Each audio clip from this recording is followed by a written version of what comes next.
Hi guys, so today we're going to be talking about enhancing and modifying the human body through the use of artificial intelligence. We'll be discussing how far we can go and ethically how far should we go. We'll specifically focus on three key areas of enhancement: artificial limbs, bionic eyes, and artificial cardiac pacemakers.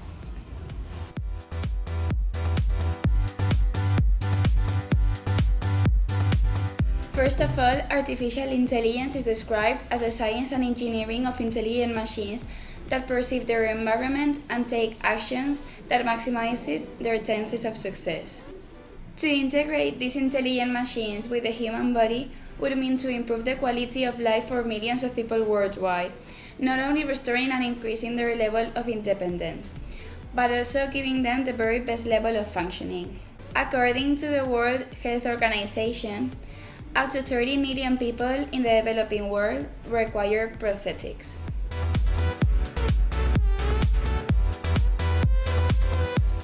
Prosthetic limbs have been around for thousands of years, with the ancient Egyptians being the earliest pioneers for prosthetic technology. As you can imagine, the very first prosthetic limbs were extremely basic. Made from bronze, iron, wood, this artificial limb was found in Capua, Italy. It was thought to be the earliest evidence for prosthetic and was dated back to 300 BC. Today, the field of prosthetics is one that is constantly advancing, and developments in artificial intelligence have led to some of the most cutting-edge technologies.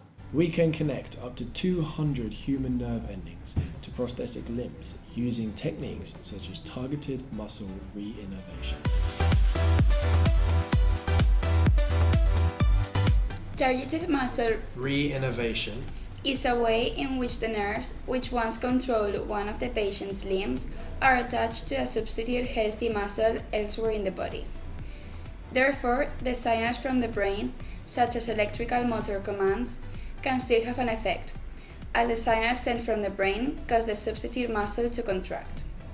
It is then possible for a patient to think of moving a limb and the prosthetic limb will move instead, as the electrical activity signals from the brain cause the substitute muscle to contract, which can be sensed with electrodes and used to provide control signals to the prosthetic limb.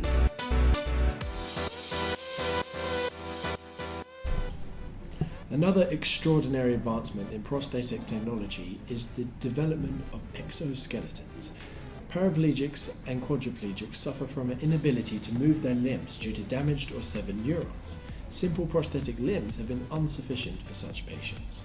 Where prosthetic limbs operate off stimuli from nearby muscle contractions, the muscles in quadriplegics are not receiving any stimuli. The development of exoskeletons could really help these patients by providing full body support and movement. A BMBI, brain-machine-brain interface, bidirectionally connects the brain with the virtual body. This allows the brain to bypass the body's neurons and directly interpret signals from the brain. The benefit of the two-directional pathway is that it allows tactile and other sensory feedback to be transmitted from the virtual body back to the human brain.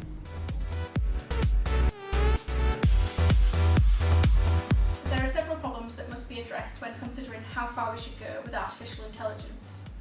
For example, how much about a human can be changed and they still remain human? So can somebody be enhanced to such a level that they are then superior?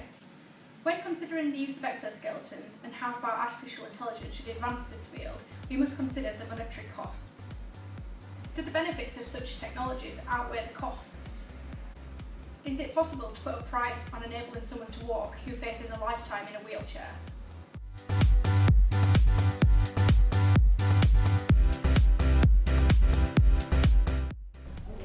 Biotechnology has advanced at a rapid rate in the past 2 decades, becoming the fastest growing area of scientific research. I'm sure most of you would find losing your sight amongst one of the most devastating things that could ever happen to you.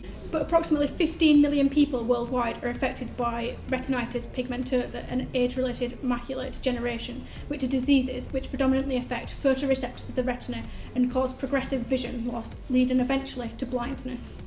It is the photoreceptor cells at the back of the retina that perceive light and pass them onto the brain in the form of nerve impulses. These nerve impulses are then interpreted as images. Currently, we are implanting a computer chip in the back of the eye behind the damaged retina that gathers information from photoreceptors after the light has already passed through the eye. Scientists encountered problems when attempting to remove the subretinal implants. One of the patients began to bleed under his retina so that pressure built up in his eye. A problem that will face scientists is the idea of trying to upgrade these technologies. The operation is not simple and it is very difficult to upgrade. Will people be able to buy customizable eyes? We must consider how the NHS are going to be able to afford such technologies when they're already facing massive budget cuts. What happens when we lose important aspects of character and personality that we consider to be vital to society's continual functioning? Exoskeletons can cost upwards of £100,000, and whilst they do give people the ability to walk, they currently lack bidirectional connection with the human brain and the virtual body. Can we really commit spending such large amounts of money on technology that still requires further advancement?